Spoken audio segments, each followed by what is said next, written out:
just a little technical difficulty getting started here.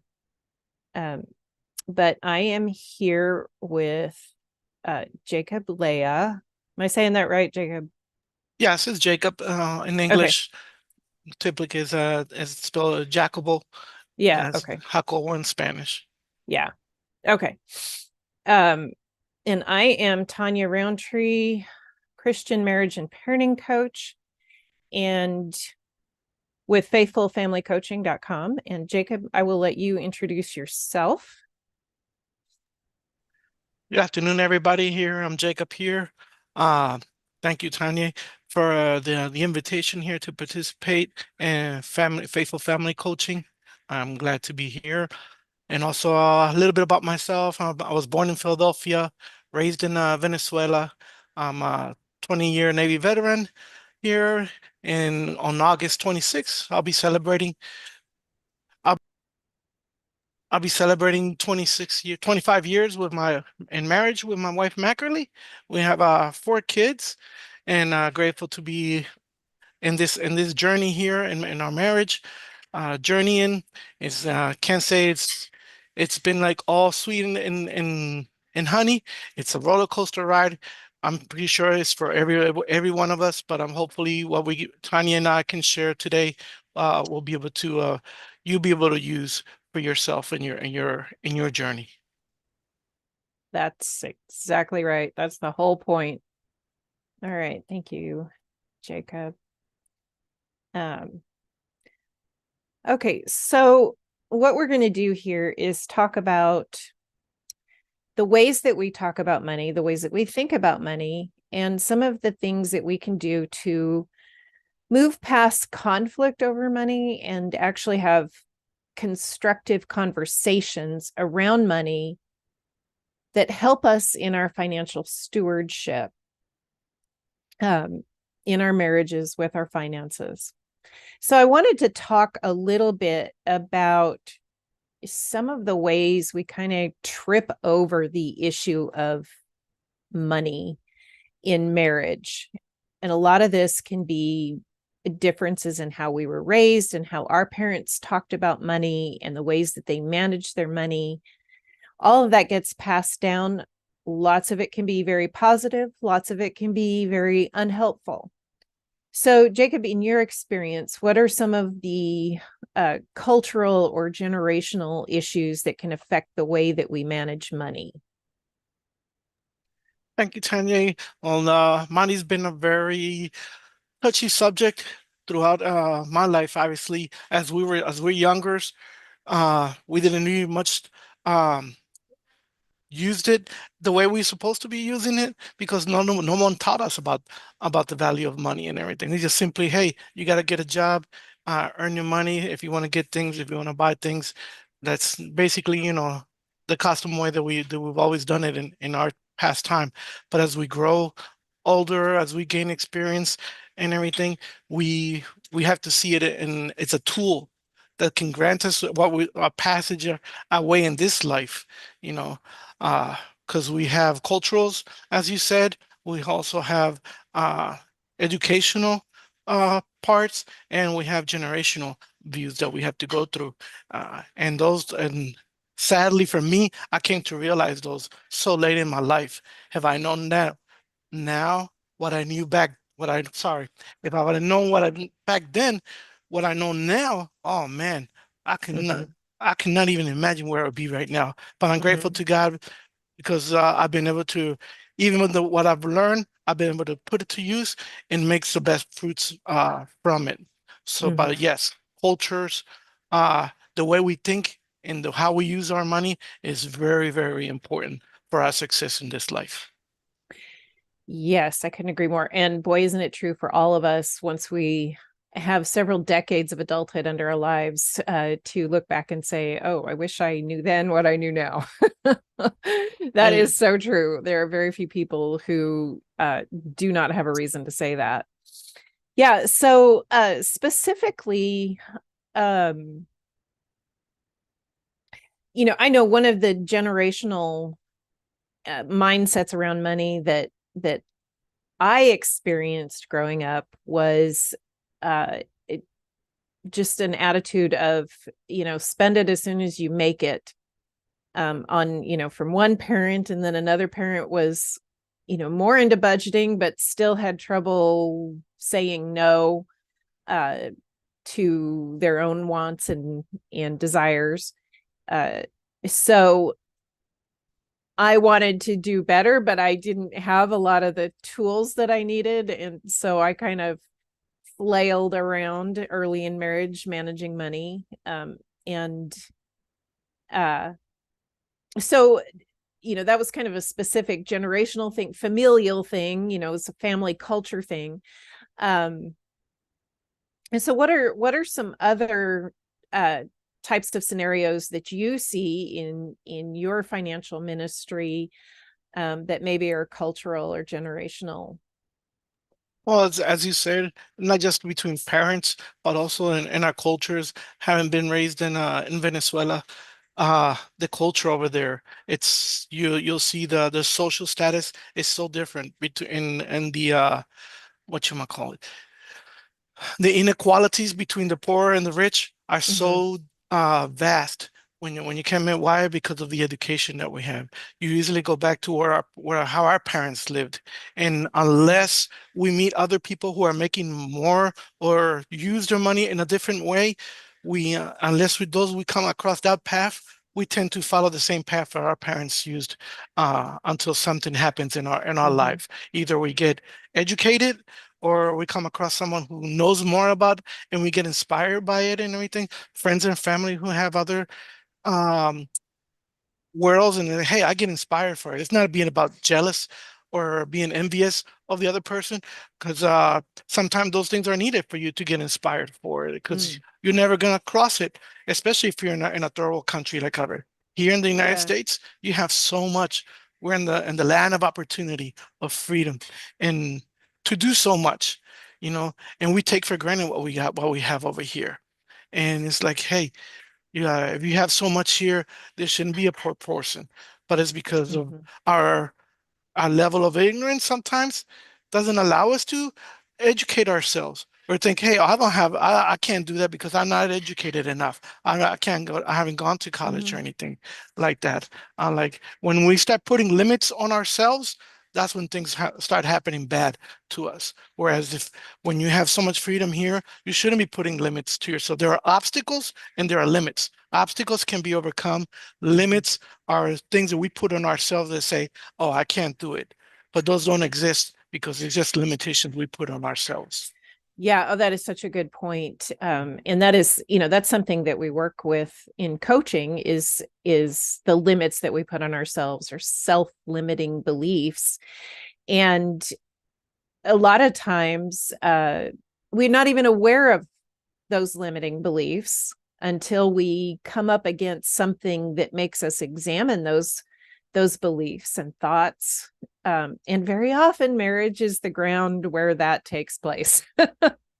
Especially if we are yoked to someone who has had a different upbringing, or even the same kind of unhelpful upbringing, and you realize, oh dear, we are not managing our money well, neither one of us have learned how, we need help. And so that is where you and I come in, addressing those limiting beliefs, and just turning those around. And one of those limiting beliefs that comes up a lot is scarcity mindset, poverty. It's like, well, my family was poor, I'm poor, I'll always be poor.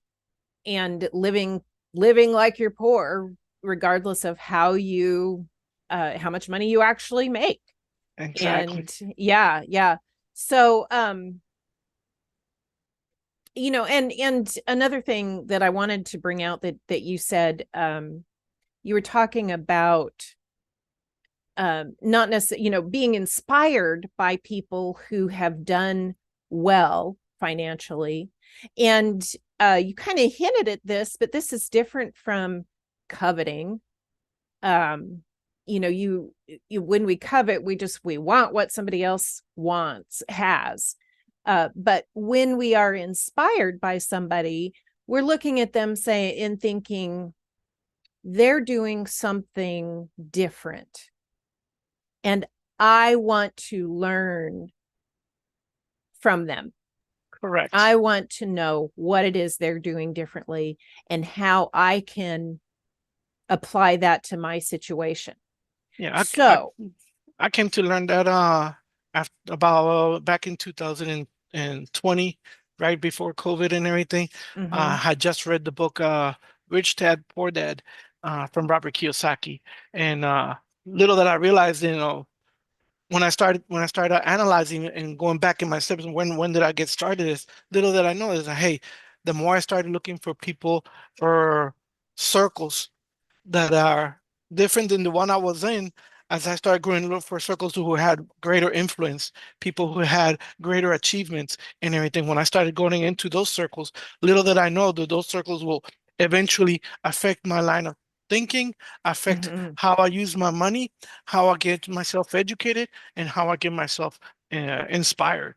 And yeah, hey, in less than 2 to 3 years of very disciplined living, you come and realize that these things can change and mm-hmm. things do change. It's just like Robert Kiyosaki said, you'll always be the average of the five people who surround yourself with. Oh, And that's that's interesting. that's and Yeah, man, it's just been so I've stuck that in my head since I started reading that book. yeah, yeah. So, where did you find people that you wanted to emulate? Well, being in the military, back in the Navy, uh, you'd always tend to there's a lot of segregation, obviously, because the ranks. You got Mm-hmm, enlisted people, you got officers, you got chiefs, you have all these other mm-hmm, uh, senior officers, senior sub officers. So there's a lot of people there.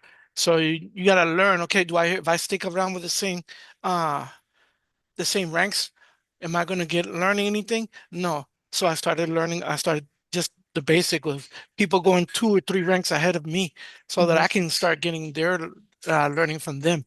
And the same thing, just not just their knowledge in military, but as far as family values, as far as their achievements in everything, as well as in church.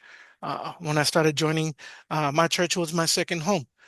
mm-hmm, When away from home, I used to live in 17 years in Norfolk. My parents live in Philadelphia, and I would drive 6 hours over there on the weekends. But when I could not go over there, I'd be around my church. And what happens? That congregation helps you achieve a lot more as well. You get inspired both spiritually, communities helping each other out. You have the support that you need, and people mm-hmm, help you and train you and tell you, hey, I can help you with this, or you need help with anything.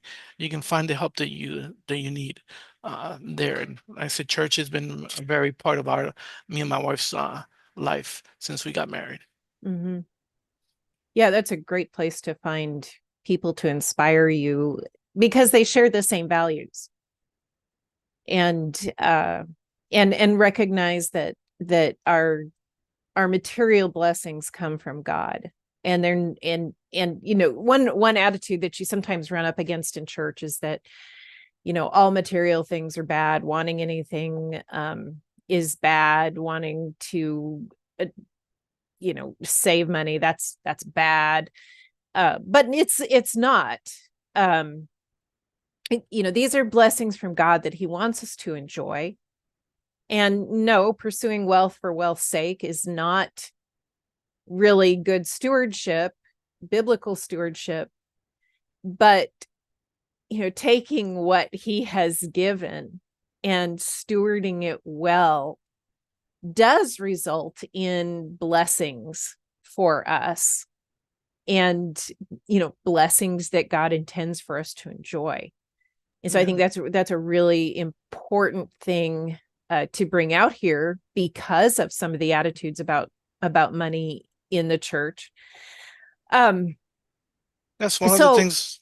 Sorry, yeah, go like ahead. that's those one of the things like Matthew 24. Matthew 25, 14 through 30. The parable of the talents. That's one Mm-hmm, thing that's driven me since I was born again. I was born again in uh, September 23, 1998. There, um, And that the parable of the talents is something that has driven me quite my life. We all have talents. Each one of us, God's been giving Mm-hmm. us talents, and those talents, He tells us, "Hey, I'm giving you this. Go do something with it. I'm expecting you to go do something Mm-hmm. with it." And obviously, the first two individuals that multiply their stuff, and hey, thanks for you did this here. There's gonna more for you. Go Yeah. out there and everything. God doesn't want us to be poor. He wants us to have an abundant life.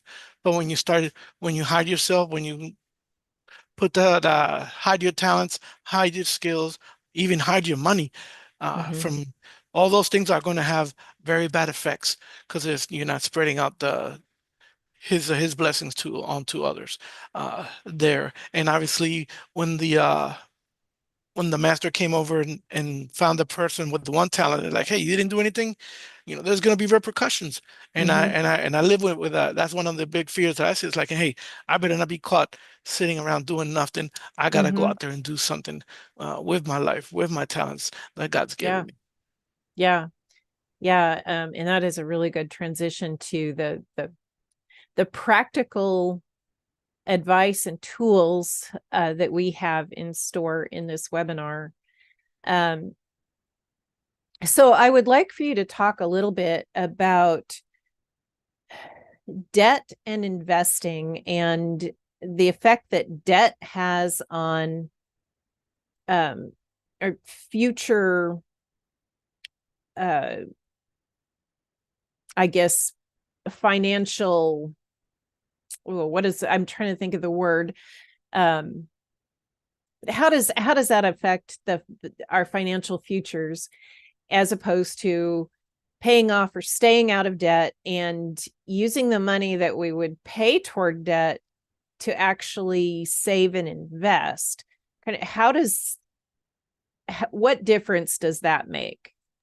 It makes a pretty big difference there. One of the things I like to tell people and explain to people and my clients and my prospects is, when I was in the Navy, one of the things that I learned was navigation. Since I Mm-hmm. navigated throughout the oceans, there I learned how to use the maps and the charts that the ships will have when the captain comes. Hey, I want to go from this point to this point, and how do I need to tell me what course and speed do I need to get there, all of these things, and everything. So I learned those traits. I apply that to my finances, and Mm-hmm. guess what? Debt is like the anchor on a ship. Mm-hmm. As a ship cannot get underway with the anchor down. So it's, if you have a lot of tons of debt, that's holding your ship. Your finances is your ship. So if you have a lot of if you want to achieve a lot, if you want to go from one place to another financially, you need to learn how to get rid of that, raise that anchor is by getting rid of that debt. As you raise that anchor, your ship can get off the pier and actually move and navigate to where you want to go financially, as well as spiritually, as well as whatever educational way, everything. Debts Mm-hmm. are just things that hold you down. If we have to let them go. Yeah, if anything, you have to let go of the anchor so you can get away uh, from it in very hardship situations and everything. Is Mm-hmm. an anchor good? Sometimes it is. If you want to remain in one place for a certain amount of time, you want to set yourself an anchor because hey, you still want to leave leverage so you can swing around with the currents and things that are going. But once you want to get underway, you never want to be stuck in the same place because then you're going to be just like the person with the one talent. Your ship is going to be stuck. It does not function as a ship, as a Mm-hmm. vessel, while it's stuck to the pier. So life is a journey. You're meant to be places to go. You have missions to accomplish. God has so many things for each and one of us.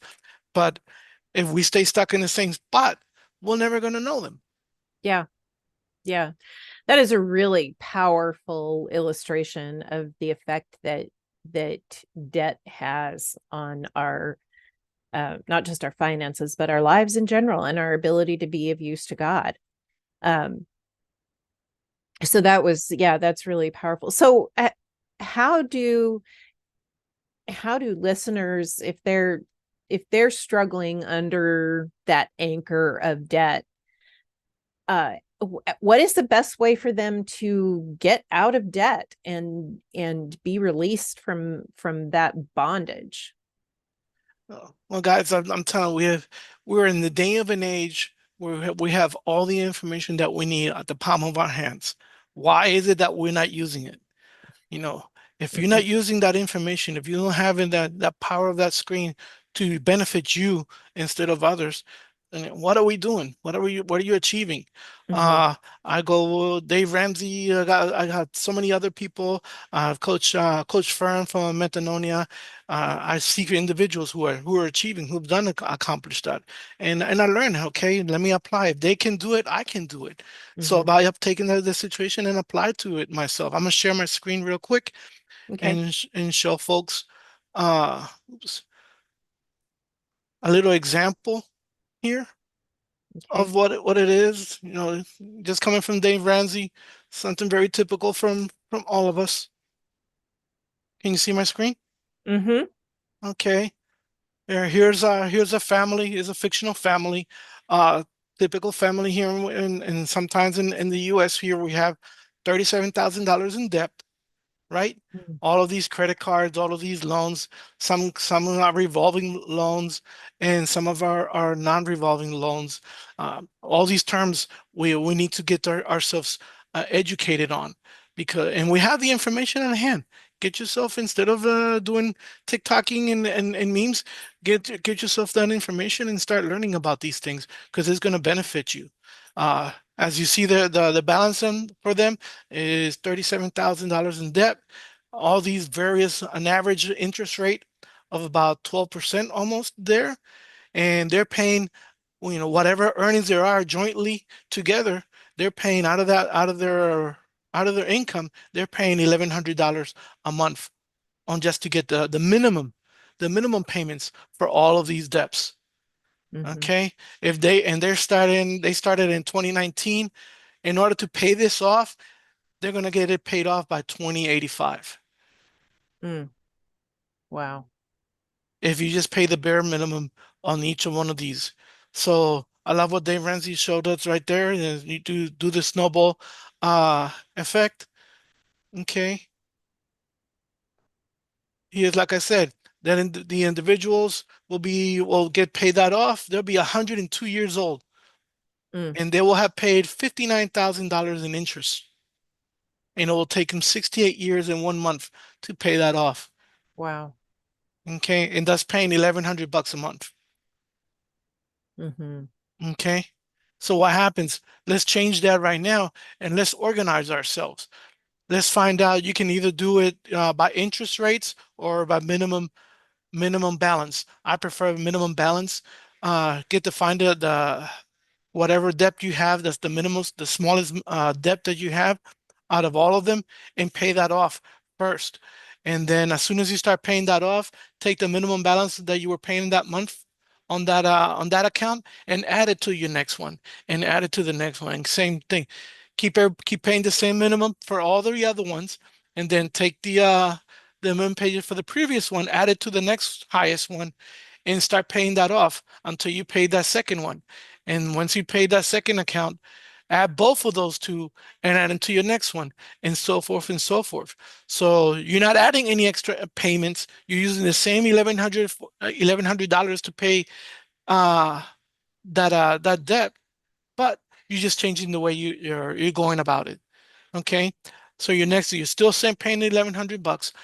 Uh, they changed they started at 2019 and they are going to pay off all of that debt, those $37,000 in in debt. They're going to be able to pay it in less than 3 years. Wow. Okay. And we've done that several times, and we're here in US. We live by debt. We live by getting ourselves Mm-hmm. into debt because we want everything in instant gratification. We want Mm-hmm. everything now, now, now, now, and we prefer to put everything on a credit card than rather than take the time and save the money. Okay, Yeah. it's got its benefits, but when it's when you use that to buy a liability, something that's not going to give you money in the back when you purchase it, that's when we get in trouble. Mm-hmm. Okay.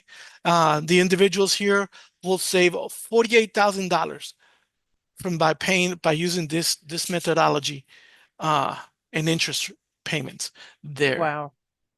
Wow. Okay, so they start at 37. They by the end of 37 and 38, they will pay off. All they pay is $10,000 in interest. They will save $48,000 in interest and pay Wow. everything off in less than 4 years Wow. by using the same $1,100 that they were paying a month previously. So that's one big example. That's what happens when you start learning about your finances, about how do I can I use that information to Yeah. to ourselves. Yeah. Wow.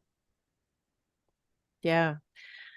Boy, that's a little shocking to see just how you can waste so much money just on debt, but how easy it is actually to get out of debt. And then how do people stay out of debt? Say that's when you come into budgets. Uh, the more if you create a good budget and it's not just that's the budget is kind of like your game plan. That's like sticking out your chart and tracing the whatever the track the ship is going to follow, or your Mhm. GPS. When you get on the GPS, uh, Google will send you out a list of all the turns, right turns, left turns that you're going to follow to get to your destination, right? Well, your Mhm. budget is going to do the same thing for you, but you have to get this thing on a daily basis. Once you start it, it takes a while to set up, and that's where I come into, and I help couples to sit down and create the budget process. But first, we got to learn out where you are financially. Okay, where you are financially. We need to know, I need to, we need to know where you are in your debts, what income you're coming in, how much of that income is paying off debts and everything, how much you're saving, how much you're investing. So that way, the more you can put it all on just one map right in front of your eyes, that's how we can see, okay, hey, you're missing here. Your income is not going to be able to cover all this amount of debt. What can we do to increase that income or anything or something like that? Oh, but hey, Mhm. your mortgage is uh is very high and you don't have enough coverage. So what happens to you if you don't have uh to you? you know, and you don't have a life insurance on that for Mhm. something that happens to you. I already had that a couple happen to them. They did not cover themselves, and the husband passed away and left all Mm. that uh that debt there, and they lost their house and everything right Oh, there. So we have to learn all these things there yeah. because it's all plans. It's those who are left behind who will have to cover for those things eventually Yeah. and pay the price for our Mhm. neglect. So learn now. Learn now. Yeah. Wow. Oh, that's really sobering to think about how someone can die unexpectedly and uh just leave their loved ones with kind of a financial disaster. And we we don't want to do that. We may think that we've got all the time in the world, but we don't know. We don't know. So But small decisions can make a big difference. And the moment you start making those small decisions and you take actions in mhm, those decisions to continue to make a discipline, they will eventually make a difference for you. yeah. But you gotta take the action. You can't wait. Things are not going to happen for us. Things are going to happen to us whether we do it, whether we like it or not. But if we want Mhm, something to happen for us, we're the ones that need to take the action, and God will be right. there to provide us Yeah. with, especially if we commend our actions to Him. So far in 25 years of marriage, He has never let us down. I can Mhm. testify that clearly with me and my wife. Has it been a beautiful sunshine? No, we go through storms. It's like navigating in the ocean. You're gonna go Mhm. through the storms. There are currents, there are waves, there are even pirates out there that are gonna come over for you. Yeah. So you got to learn how to contend with all that stuff and everything. If you're not ready for it, then obviously you're gonna be at the mercy of what the ocean of the economy and the world you live in. Yeah. Yeah, that's such a good point. A experienced sailor on a ship knows to expect storms, and they know how to deal with them. And I know this came up in a previous conversation that we had. I had brought up that one of my family members said once that there's no such thing as an unexpected expense. And this is so true. It just like you wouldn't set out on a ship to cross the ocean assuming that you're going to have beautiful weather the whole way with the wind going in the right direction, assuming sails. I know we don't have to worry about that so much anymore, but Christopher Columbus did, and he did it by yeah, and that stuff. And imagine right. he didn't know where he was even going or anything like that. Yeah. And the Yeah. beauty of it is that at least he didn't go by himself, you know. And so you don't have to do this journey, this financial journey on your own. You can have the help. You can have people there Yeah. that can guide you in that process and everything. Yeah. Yeah. Well, and one of the things that wise ship captains do is they will pick a crew, especially their top officers, who are very experienced, trustworthy, people who can help them get the ship across the ocean with everybody pretty much in one piece. And our finances are so much like that. um, we know that there's going to be storms, so we must do what we can to prepare. We do not know when the storm will come, what it's going to look like, how long it's going to last, but we know there is going to be a storm. There's no such thing as an unexpected storm, and no such thing as an unexpected expense. Yeah, That Go ahead. we have tools that we provided with tools. You have, just like a ship has radars, they have sensors, they have Mhm. visuals, you have all these tools for yourself. You can see the storm coming before it comes to you and everything. Mhm. So, if we apply those things to ourselves, with our finances, it presents an opportunity. Hey, it's an adventure. You going out there in an adventure. You're gonna Mhm. have fun. Is not the destination, because once many of us reach the destination, it's like, okay, we got there so quick. What happened? And you didn't even appreciate it anymore. Why? Because the adventure is in the journey. Yeah. All the stuff is going to be there throughout the journey. Yeah. And I was just thinking, in keeping with that ship metaphor, I know when you're setting out on a long journey, there are all kinds of maintenance checks that you make. And it's the same thing for our finances. And it's not just money, but thinking in terms of maintaining automobiles, maintaining homes, so that, yes, of course, maybe it's more than you want to spend in the moment, but getting the regular oil changes, making sure that you have your tires rotated and balanced, and change them when, before they get to the blowout stage, and you get the belts changed on your engine on schedule, so that you don't waste more money breaking down on the highway and having to have it towed, and being in the position where you have to get a new car quickly. These are all things that, if you have the mindset of, well, we can't afford to do a regular oil change on our car, you're really thinking, too short-sighted. You're not thinking in terms of what it's going to cost you if you don't invest that money into those high ticket things like your car and your home, and even things like, mending things before they get worse, patching before the hole gets bigger. uh, I mean, the other night I was repairing books that, we've got a toddler and a preschooler, and they are learning how to take care of things, but the books end up getting worn out very quickly.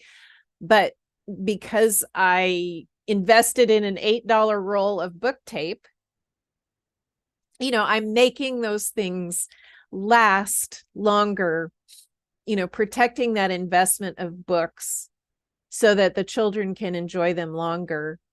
And it's just the little things like that. When we take care of what God has given us, in the long run, we end up with more discretionary funds, um, more savings for those hard times in life.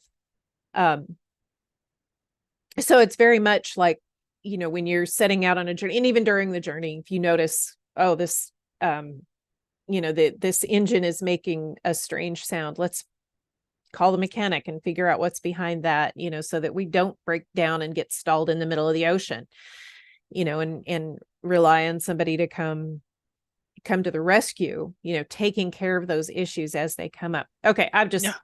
No, talked it's way too just long. no, and some of the things, even that's just taking care of ourselves, of our own vessel. But then also, along the journey, you're also going to get distractions, and Mm-hmm, people get that distraction. It's going to veer you away from what you're supposed to be going to mm-hmm, your destination and everything. And it's today, in today's society, we have so much distraction. We live in distraction. We live distracted constantly. So we need to be focused on the journey that we want to have. Hey, I need to reach that point, and that's where we need to mm-hmm, go, and get there and everything. Yeah, there's distraction. You can join it if you calculate the right things and you reduce the risk to do those things. You can achieve them and enjoy it. If it's not going to take you to come back, but you always want to come back forward, back to you where you want to go in your destination. Uh, yeah. there. I'll show you real quick. Share my screen again. Here's what happens. Oops. Okay. Oops. Uh, here's one thing, like a example. Here's when I joined the Navy. We just got married, my wife and I. I had already had 4 years in the Navy and didn't save nothing until I just enjoying my youth. I was 18. Hey, enjoying life and everything. Typical teenager. Let's go party. Let's go have fun and all that stuff. But then I'm getting married to with my wife Mackie, and hey, we got to get serious and all that. And so I purchased the house in the bottom is our first apartment that we had together there. And I had already decided, hey, I'm gonna stay in the Navy. I had gotten out previously 4 years, uh, and then was out for 2 years and couldn't find a job. I couldn't find anything else. The college wasn't working for me, and I was in the middle of the street coming off the subway up in Philadelphia, and I saw a bunch of men laying down on the floor. And it's like when I saw that, it's like, hey, if I don't do something now about myself, I'm gonna wind up just like that. So I turned around and I saw the Navy recruiting station right there again, and said, "Oh, that's your sign." And I went straight to it and joined back in, and that's on when I decided to join back in and stayed there for my 20 years of service. And upon making that decision, here is the fruit of that first choice that we did. We got married, and hey, I got a job, I got a steady paycheck. Now we can do something. We got our first living place to for us to live together. You know, Mm-hmm, we lived there from 99 to 2003, made it all the way up to E5, just earning $40,000 a year, basically by the end of mm-hmm, that second enlistment there. And I only had a high school diploma, not even mm-hmm, not even no college or anything like that. But it was a decision that we made. Hey, we want to get up family, we want to ramp up our lives and everything. So, hey, I decided I'm going to stay in for my full 20 years in the Navy. I don't want to get out. Why would I choose to do that when I have so much here? mm-hmm, So I did that and got all the way up to E6. Uh, Made it to retirement. That's our first home we brought ourselves right there in Virginia Beach. The first one obviously was a rent apartment. Here's our first mm-hmm, home that we purchased there until retirement. Once I retired, I got my associate's degree in the process. Then I got my bachelor degree, and get boom. There's our third home. Each decision, as I make more decisions, I sit down with my wife, and hey, she worked, I worked. We put our all our forces together. Our decisions created and gave us fruit. Now it's not going to be instantaneously. That's what people get it wrong. They think everything is going to come just like that. It takes work, it takes effort, it takes patience to get. That Mm-hmm. was our third home, and the one we live in. Uh, I got my master's degree at that time. I got my bachelor's, went over, got my, after I retiring from the Navy, got my first job, took everything that I learned from the Navy and applied those strengths and got a working as a system engineer, operations analyst for the Navy, uh, working on the same ships that I worked with while I was in the Navy. Now I'm working as a civilian, teaching, helping engineers understand how we use our Navy's equipment and helping sailors understand what the new capabilities that the engineers were trying to make for our ships. So that was an awesome, and I love that. It's an awesome passion there. But Mm-hmm. again, I made it all the way up to six figures. Why? As decisions. I stick to my discipline. I learned. I keep learning from others. Took mentorship from others. I obviously got a financial advising and everything. Because even if I'm a financial advisor myself or a coach or anything, I still need to get. I don't know everything, so I need to learn from other people as well. Mm-hmm. And finally, this is our latest invention. It's like this is not trying to show off or anything like that, but it's just trying to demonstrate that every time you make good, sound decisions and you stick to your discipline, you can achieve the things there. You Yeah. know? Yeah. Good sounding decisions, financial decisions are important, but it takes time to see the fruits. Yeah. Yeah. So uh yeah, those are really good points. I mean, it can be hard to, when you're feeling stuck financially, sometimes it's hard to wrap your mind around the possibilities. But it goes back to that idea of being faithful in small things, doesn't it? Correct. Here's what happens. Most of us come over, we got a job, we're earning money and everything. And because we're getting a paycheck, we start spending on our current lifestyle. Mm-hmm. This is our lifestyle. Hey, I want to have an Apple Watch. I got this thing. I got my house and everything. Those things that we cannot gain instantly, we go into a credit card and we buy it and that's where the debts start coming into place, you Mm-hmm. know. But we still have to pay for our basic expenses. Whether you rent your house or buy a house, you got to pay for your expenses, your electricity and all these things. And unless you save, if you ain't got something saved up, hey, you're gonna be in troubled waters. But then there's nothing to invest. You're not looking at the long term run. Eventually, Mm-hmm. one day you're gonna want to retire. But if you don't plan now, and you wait until then, like I did, I didn't start investing myself until I was in close to my 50s. At 48, that's when I started. What a sad, and that's sad because all that time I could have been doing so much better. I would have been in such a better position once I reach that Mm-hmm. that age. Now I have to triple the amount of money I have to invest in order to reach the kind of lifestyle that I want to live when I reach my retirement. If Mm-hmm. you're now, if you change your mentality now, let's start thinking instead, how are we going to invest and position ourselves now for what we want to have later when we reach that retirement age. And when we talk about retirement, it's just the day you want to decide, I don't want to depend on a paycheck. I can do whatever, whether I can work, whether I want to or not, I'm good. Mm-hmm. Okay. You still need to do your savings. You want to have 3 to 6 months of savings in case that way you don't have to touch no debt. You don't have to Mm-hmm. touch no credit card or anything like that. Your basic expenses are still there. You're going to take care of it. Debts, is it good to have debts? Sure. Like I said, you got to have an anchor in order to remain in place in certain instances. But if you learn how to use debt wisely, read Rich Dad Poor Dad and Cash Flow Quadrant from Robert Kiyosaki, uh, and also Coach Fern from Metanonia. He's taught me so much about how to use the dips to good purposes, but it's gotta give you back. If you're just buying Right. liability, that's when you're doing things wrong. Yeah. And an example of a good debt that works for you would be like your home, Your home. because it appreciates in value, and that is a good debt. Yeah.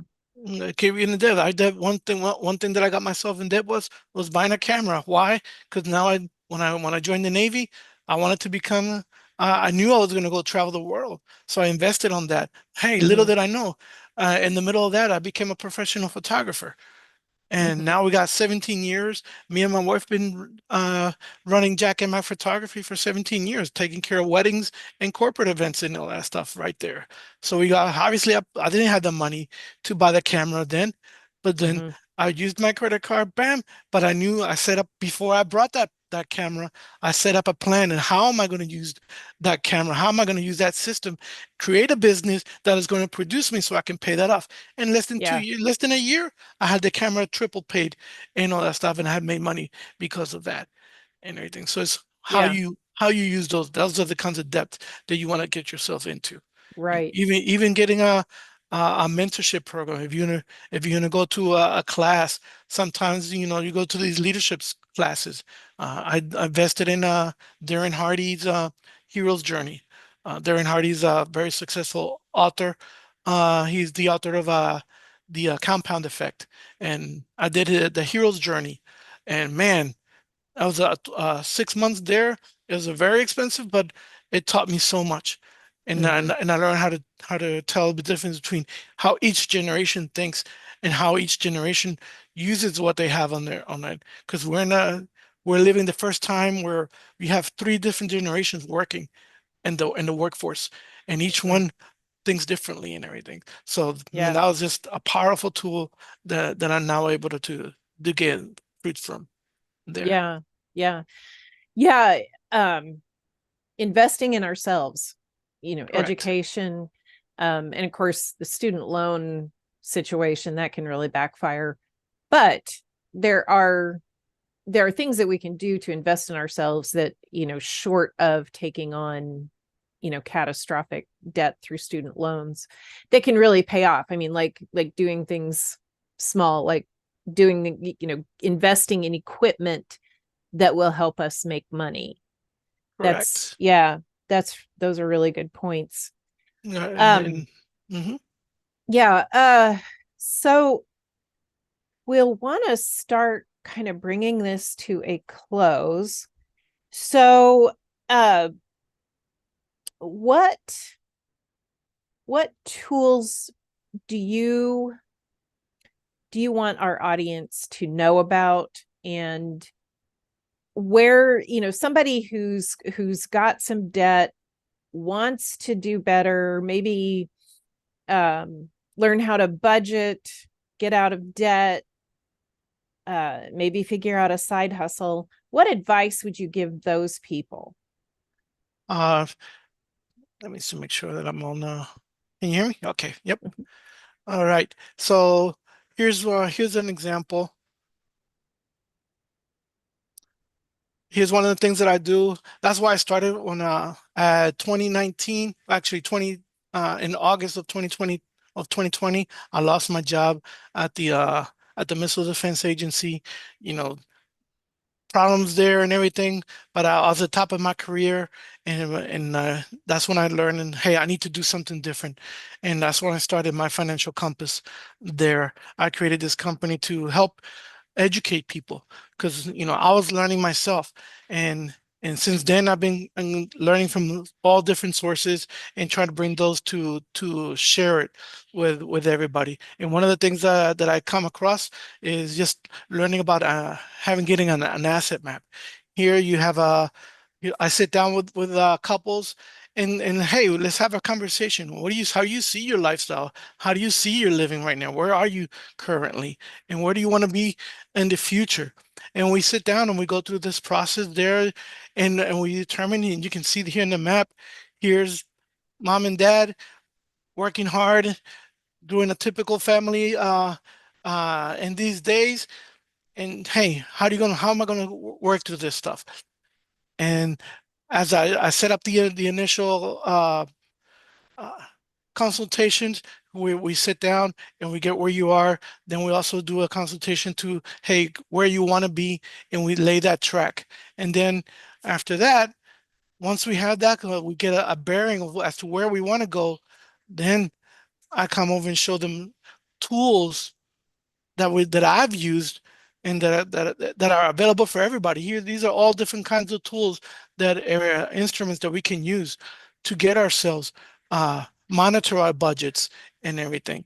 Uh, you can go over there and Google them out right there. But each one offers great opportunities to be able to monitor your budget, keep track of your expenses, keep track of your savings, to and on it. Particularly Metanonia has it did change my trajectory since I joined it in October of last year, and that team has been so awesome. And it's like now, hey, I got to make a partnership with these guys because we both we're in the same mission. We want to help Mhm. educate everybody, and we can change the view of our finances today, and not be like even our own government where it's all in depth and everything. We can change that right now if we study and we learn these things on our own. Okay, we don't have to follow the same step that everybody else does. So Yeah. here's I'll leave these questions here for everybody. Finally, what lifestyle do you want to live in? What lifestyle are you in? And what lifestyle do you want to retire? Because that lifestyle that you live in, or you want to retire, that's your salary. Okay, a lifestyle requires a certain salary. Okay, and that salary is going to require you a certain amount of education and experience. If you don't have the education and the experience to get to that salary, you better do something about it. You know, that's how I showed you the examples of with the homes and everything that we did. Hmm. Each time we wanted to reach a certain goal, I had to get myself educated. I needed the experience to gain, and bam, it'll be there. You know, how should I? What do I need to do in order to save so I won't be having dependent on a paycheck? Know your financial independence number. If you know how much you're going to need to when you retire to live for the next 20 years, the next 30 years, remember we're living longer these days. Hmm. You gotta start planning for that.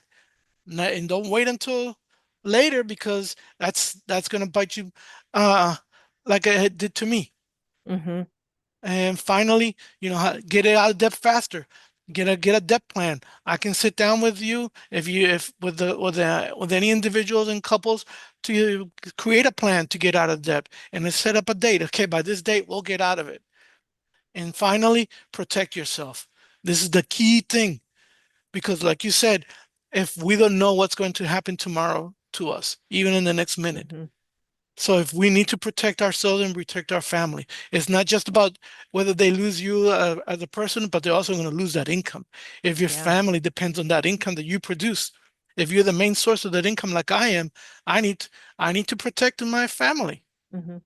Well, and and that's in even stay-at-home moms, you think about if a family loses the stay-at-home mom, then suddenly there are childcare expenses. correct.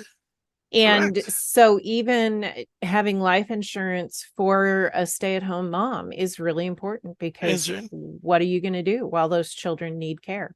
Exactly, and Yeah. it's very it's extremely now there's tons of products that even have living benefits, as well as retirement planning, Hmm. where you can, if you don't use that your insurance policy, you can when you retire, you can start drawing up for your entire life and all that stuff. So Yeah. there's tons of things you just got to get sit down. I'll be happy Yeah. to help out anyone who needs Okay. that kind of information. Yeah, and we will put some links in the description of this video after the fact. And so that anybody who is watching and anybody who will watch in the future will have access to some tools, access to the your landing page where they can get started with you. Um, Okay, we are going to open it up for questions, and see if any of our audience has questions. We've gotten quite a few comments here. And I'm going to give people just a chance to think of what questions they might have, anything that they would like us to expand on. And I will be watching the chat. And I want to start with just a few points about how to talk about money, which is sort of my end of things. As a marriage coach, I help couples talk about anything they're having trouble talking about. And very often that includes money.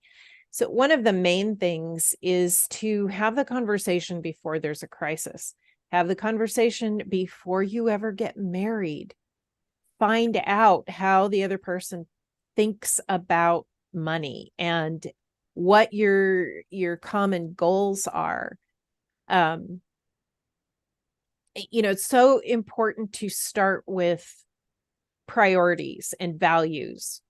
Your priorities kind of come from your values. So if you value good stewardship, your priority is going to be using what God has given you well. And If I, also, go ahead. I'm sorry, if I may, one of the things that we did when in navigation was to brief our our routes to the captain. And sir, we 2 to 3 hours before we set up the ship to navigate, we will brief the navigation to the captain and everybody there. Hey, Mm-hmm. here's how we're going to proceed to get the ship from off the pier into the ocean or into the ocean to the pier, and all that stuff. The same thing with as a couples. Sit down together. This is an opportunity. That's why you got married. You have an opportunity to sit down together and put up a plan together as one, and chart down. And now both of you can track it. And the two eyes are better than one. You don't Mm-hmm. want to leave that there. Then obviously when you achieve it, you're gonna have that confrontation then because you did all the work and the other one didn't. That just leads to a lot of breakage in relationships, and you don't want that. We're all a Right. team. We're all there together. We can achieve it together so much better. Yeah. Yeah, that is such a good point because a lot of times when there is conflict, it starts with blaming. Well, you spent money on this. Well, you did this, you did that. And it's so important to remember that we are on the same team. And when we're on the same team, we have those shared values and goals. Um, so it's really important when we're talking about money to use we language. How are we going to accomplish our goals? How are we going to become better stewards? What do we need to do to educate ourselves better? Who do we need to talk to? Um, and we also need to, with anything in our sanctification journey, it's so important to confess where we have failed and to to admit how our choices have hurt the other person, have hurt the marriage, have hurt the family, in order to really move forward, um, and to forgive. We're all going to make mistakes in our money, in the ways that we communicate, all of those things. It's so important to extend forgiveness, to share the same kind of grace that Jesus offers us, because I am not perfect, you are not perfect, and we make mistakes, we sin against each other, we make selfish decisions, and it's just so important to confess, repent, forgive, and look for ways to build new habits. Amen. Okay, and I see that we do have a question. The question is, how would you prioritize standard investment versus investing in education and skills? and then post bachelor's or master's, depending on the field. So I guess the question would be, do you invest in higher education, or do you invest, um, say in mutual funds? I think that's what's meant by standard investment. That that all depends. Again, uh, I don't know the situation of the person of the individuals, but Mm-hmm. if you're in a job and they offer your job offers you to have to pay for your education, okay? Hey, take advantage of that. And if they're gonna pay for it, that's when you can use, they say, hey, you gotta do we'll pay you for your bachelor's degree, right? And they give you a certain amount of credits for it. That's like the military does. They give you $7,000 a year to for education. You know, Mm-hmm. you still have to pay for that up front, but they'll reimburse that to you uh, back Mm-hmm. back. So if your job offers that reimbursement, hey, you're gonna get into that. You already know. You just gotta stick to that and not leave it. You know, sometimes people leave the job, and hey, if you're gonna make that kind of commitment at your job, you gotta make sure you gotta pay that back up. Well, so while you're still earning in your money, you can still Mm-hmm. invest on into your 401k, into your retirement funds or anything like that. Mm-hmm. You're not using because hey, that money is being you have the money already being paid by your company for your education, and Mm-hmm. you still the money they're earning should be paying for your investments. That's one way to go about it. There. If not, if you're young, if you're in a young Gen Zer trying to get into it, uh, hey, I always go back. If you don't know what you want to do, join the military, get in the uniform. It's get in there. It's like I tell to my kids, I tell to my kids, if you don't know what you want to do, go ahead and get that because it's a steady, it's a Yeah. good foundation for yourself, and it's Yeah, got it all the really is. coverages.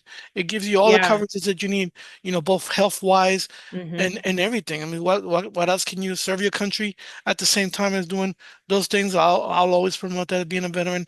I'll always promote that to the people and everything. But if you're passionate about something you want to achieve, just know passion is not the same as earning.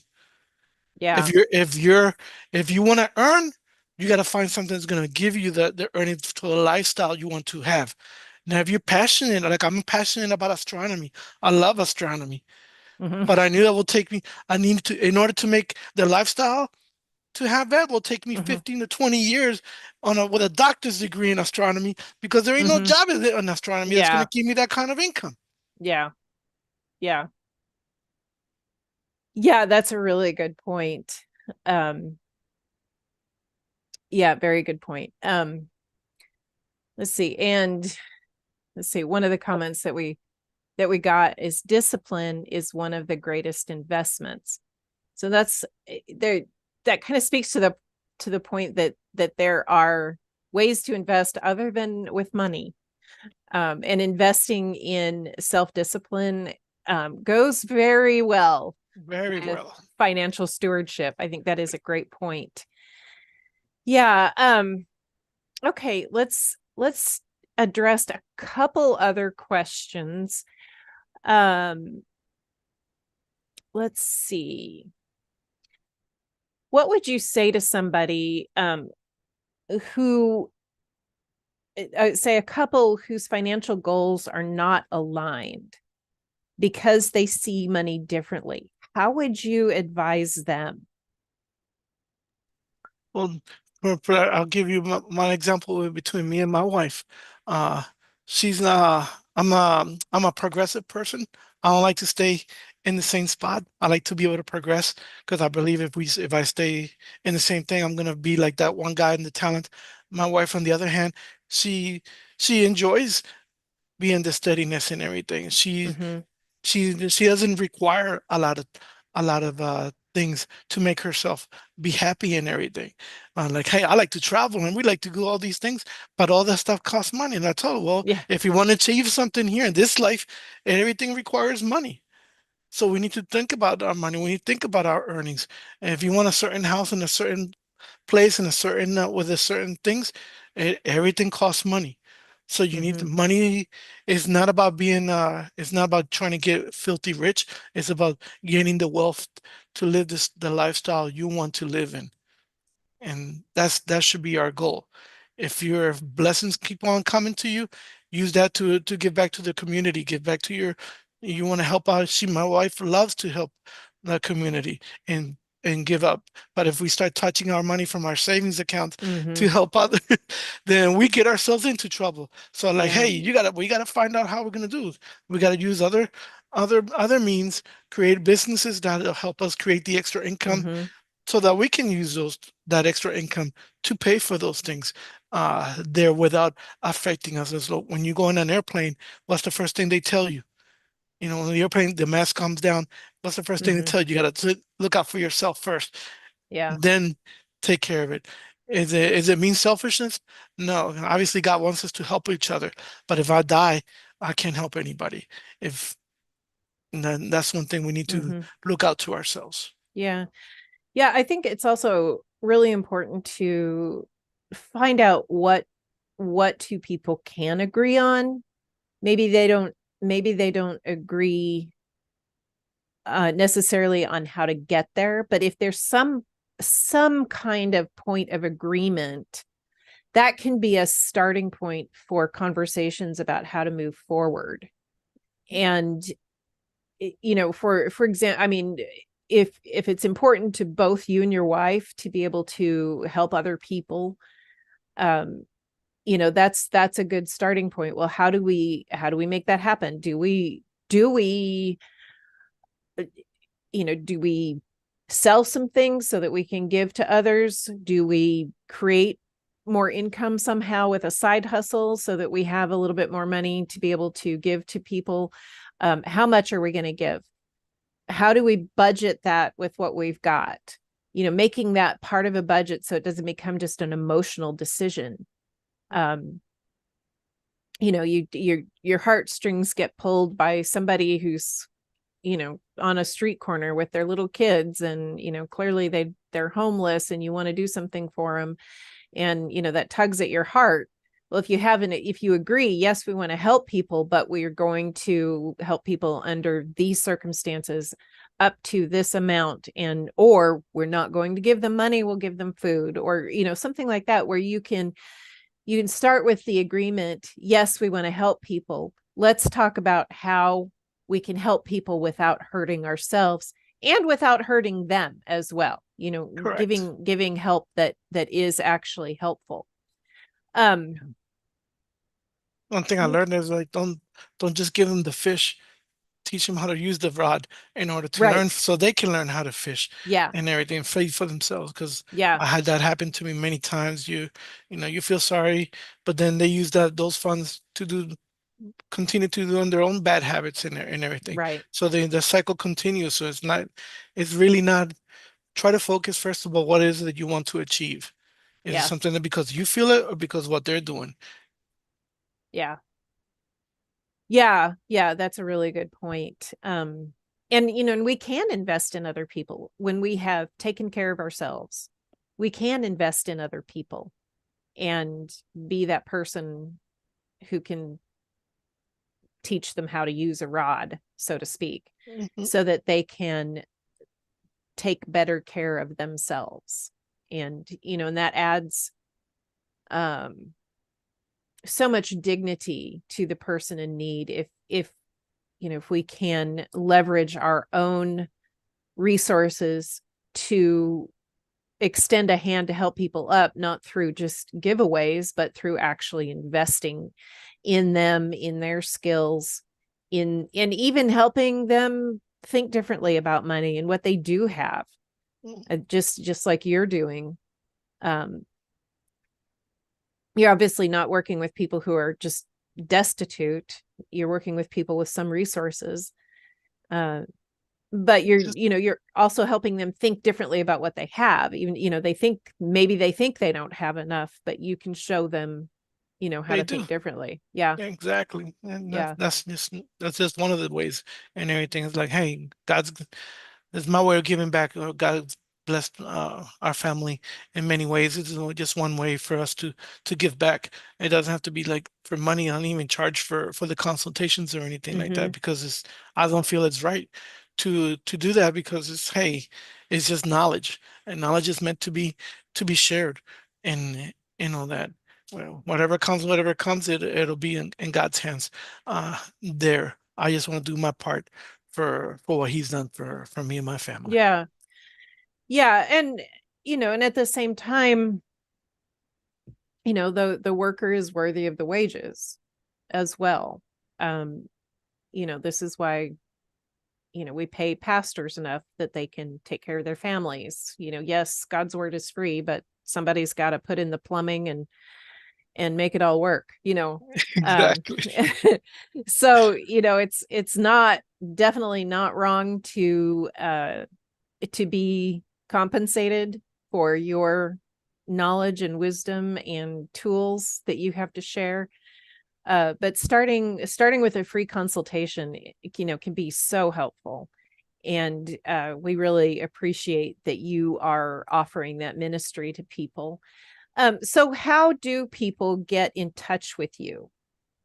You can go to there at myfinancialcompass.org. There's a link there to sign up there for you, get information. Just pick whatever situation that you're in. It'll automatically just send us your email, contact us, and just reach out to us. I'm there. Uh, my response is very, very quick. Within 24 hours, we'll reach out back to the prospects and set up and help them on get underway there. Like I said, it's a journey, and Mm-hmm. I come.